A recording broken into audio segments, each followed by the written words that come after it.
ഇതോടുകൂടി Indian football ടീമിന്റെ പതനം 100% പൂർത്തിയായി കഴിഞ്ഞു എന്നുള്ളതാണ്. നമുക്കറിയാം, നമുക്ക് ഇന്ത്യൻ ഫുട്ബോൾ ടീമിൽ ഏക ഒരു പ്രതീക്ഷയുള്ള ഒരു ബാച്ച് എന്ന് പറയുന്നത് അണ്ടർ 17 ആണ്. അത് എല്ലായ്പ്പോഴും നമുക്ക് നല്ല പ്രതീക്ഷ നൽകുന്ന ഒരു ബാച്ച് തന്നെയാണ് അണ്ടർ 17 എന്ന് പറയുന്നത്. നമ്മുടെ ഇന്ത്യൻ ഫുട്ബോൾ ടീമിൽ വേൾഡ് കപ്പ് കളിച്ചിട്ടുള്ള ഏക ബാച്ചും അണ്ടർ 17 ആണ്. കണ്ടിന്യൂ ആയിട്ട് AFC Asian cup qualifier, AFC Asian cup മത്സരങ്ങൾ നമ്മൾ കളിക്കാറുണ്ട്. ഈ ഒരു അണ്ടർ 17 കഴിഞ്ഞ ഒരു പ്രാവശ്യത്തെ AFC ഏഷ്യൻ കപ്പ് ക്വാളിഫയർ നേടിയിട്ടുണ്ടായിരുന്നില്ല. അത് ജസ്റ്റ് മിസ്സായി നമുക്ക് ക്വാളിഫയർ നേടാണ്ടിരുന്നത്. പക്ഷേ എന്നിരുന്നാലും നല്ല ബെസ്റ്റ് പ്ലേയിങ്ങും കാര്യങ്ങളൊക്കെ അന്നും കളിച്ചിട്ടുണ്ടായിരുന്നു. പക്ഷേ ഇപ്പോഴത്തെ കാര്യത്തിൽ വരുന്ന സമയത്ത് അങ്ങനല്ല.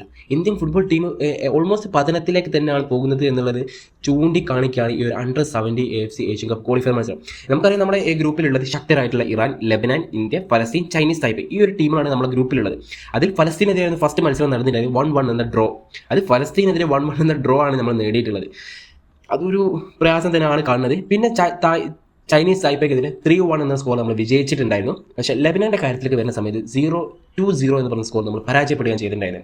ഈ ഒരു സ്കോറിൽ പരാജയപ്പെടുക എന്ന് പറഞ്ഞ് അത് ഒരു സങ്കടമുള്ള കാര്യം തന്നെ. കാരണം ലെബനാൻ അത്ര സ്ട്രോങ് ആയിട്ടുള്ള ടീമൊന്നുമല്ല. പക്ഷേ സൗദി അറേബ്യക്കെതിരെയൊക്കെ അവർ വിജയിച്ചിട്ടുള്ളൂ എന്നൊക്കെ പറയും. പക്ഷേ സൗദി അറേബ്യക്കെതിരെയൊക്കെ നമ്മളും വിജയിച്ചിട്ടുണ്ട്, നമ്മൾ അണ്ടർ 17 വിജയിച്ചിട്ടുണ്ട് എന്നുള്ളത് തന്നെയാണ്. അപ്പോൾ ലെബനാൻ അത്ര ശക്തരായിട്ടുള്ള ടീമൊന്നുമല്ല. ആ ഒരു ടീമിനെതിരെയും നമ്മൾ പരാജയപ്പെട്ടിട്ടുണ്ട്. ഒരു ഡ്രോ എങ്കിലും പിടിച്ചിട്ടുണ്ടായിരുന്നു. ചെറിയൊരു പ്രതീക്ഷ ഉണ്ടായിരുന്നു. ഇനി ഏതായാലും ഇറാനെതിരെ ഇന്നത്തെ നടക്കുന്ന മത്സരം നമുക്ക് പക്കായിട്ട് വിജയിക്കണം. അതും ചെറിയ സ്കോറിലും വിജയിച്ച അവർ ഒരു 2 ഗോളധികം നമ്മൾ ഗോൾ സ്കോർ ചെയ്താൽ മാത്രമേ നമുക്ക് ചെറിയൊരു പ്രതീക്ഷയെങ്കിലും നമുക്ക് ഈ ഒരു ടീമിൽ ഉണ്ടാവൂ എന്നുള്ളതാണ്.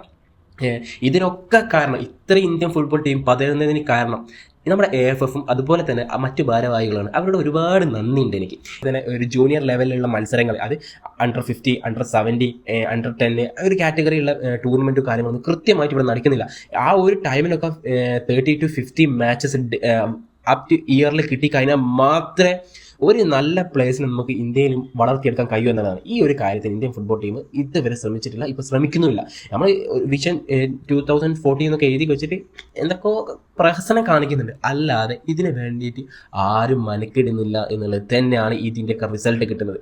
പിന്നെ അതുപോലെ തന്നെ നമുക്കറിയാം, ഇപ്പോൾ കാനഡയിൽ നിന്നുള്ള ഒരു പ്ലെയർ ഇന്ത്യയിൽ കളിക്കണം താല്പര്യം പ്രകടിപ്പിച്ച് വന്നിട്ട് ഇവിടെ ISL കാര്യങ്ങളൊന്നും നടക്കില്ല. അത്രയും ദുരിതം പിടിച്ച് നിൽക്കുന്ന സമയത്ത് ഒരാൾ ഇവിടെ അപേക്ഷിക്കുക, മെയിൽ ചെയ്തിട്ടുണ്ട്, എനിക്ക് ഇന്ത്യൻ ഫുട്ബോൾ ടീമിൽ കളിക്കാൻ താല്പര്യമുണ്ട് എന്ന് പറഞ്ഞിട്ട് നാഷണൽ ടീം കളിക്കാൻ. എന്നിട്ട് അതിന് മെയിൽ റിപ്ലൈ കൊടുക്കാനോ അതിൻ്റെ മേലുള്ള ആക്ഷൻസ് എടുക്കാനോ ഒന്നും ശ്രമിക്കുന്നില്ല. പല രാജ്യങ്ങളും എന്താ ചെയ്യുന്നത്, അവരെ ഒരു വംശത്തിൽപ്പെട്ട പ്ലേയേഴ്സ് മറ്റ് രാജ്യങ്ങളിൽ നല്ല പ്ലേയിങ് നടത്തിയിട്ടുണ്ടോ നോക്കിയിട്ട് അവരെ പിടിച്ച് കൊണ്ടുവരുന്നത്, അവരെ മാക്സിമം കൺവിൻസ് ചെയ്തില്ല. ഇവിടെ നമ്മുടെ AFF ബോർഡിനെ പ്ലേയേഴ്സ് കൺവിൻസ് ചെയ്യുന്ന കാര്യത്തിൽ എത്തിയിട്ടുണ്ട്. ഇതൊന്നും ഒരു ഞാൻ ഏതായാലും ഇത്രയൊക്കെ തന്നെ പറയാനുള്ളൂ. ഇന്ത്യൻ ഫുട്ബോൾ ടീം ഓൾമോസ്റ്റ് ഇപ്പോൾ കൃത്യമായിട്ടുള്ള പതനത്തിലൂടെ തന്നെയാണ് കടന്നു പോകുന്നത് എന്നുള്ളതാണ്.